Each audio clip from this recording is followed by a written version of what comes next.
Hope everybody's had a good week. This is like the 5th or 6th time I've tried to shoot this video now. Between phone calls and just losing my thought. That's where I'm at.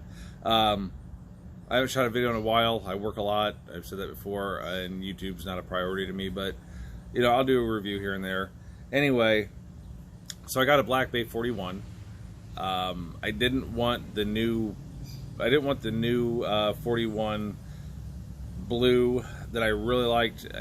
For one, in-house movement means nothing to me. I know it does to other people. Zero. It means nothing. And I hate the riveted bracelets. I can't tell you, I cannot express to you how much I dislike the riveted bracelets. I know it's that whole 60s vintage vibe, whatever. Nah, I don't like it. So I went with the regular Black Bay 41.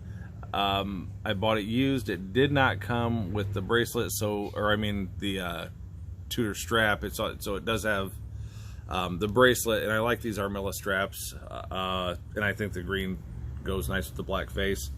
So that's what I bought. Plain three-hander. Once again, I like the Rolex Explorer.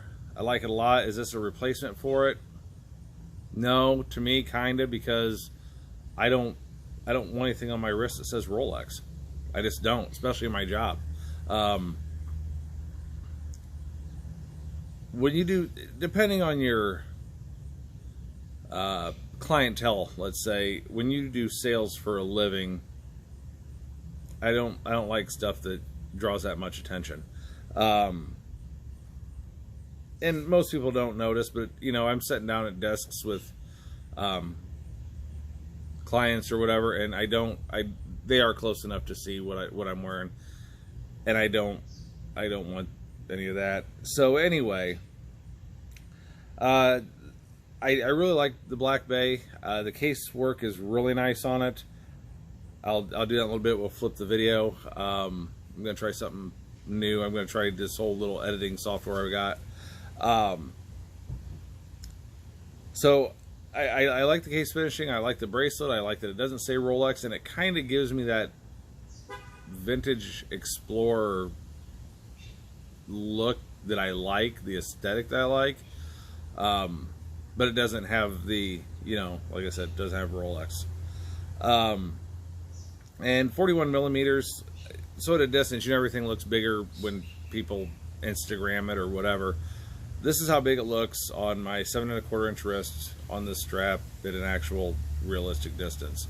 I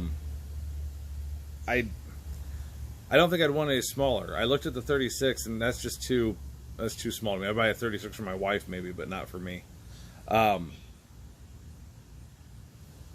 anyway, as far as getting back to what I was talking about, the ETA movement versus the in-house movement, I'm fine with the ETA in this. I don't know what all they do. I do know that they change a few things in the movement.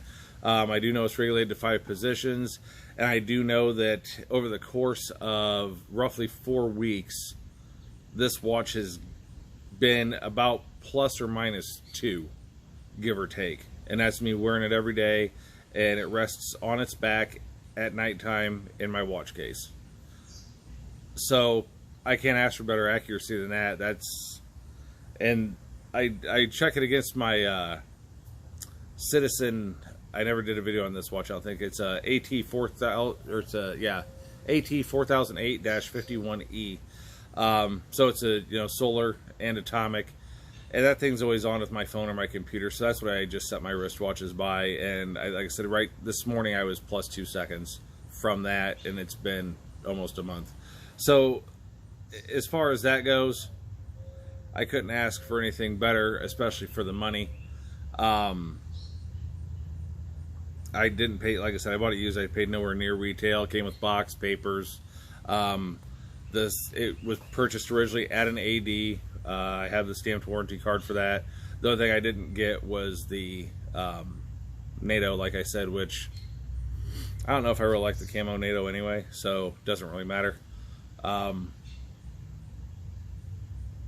But anyway, I'll show you this a little bit closer. I know there's been videos on it before.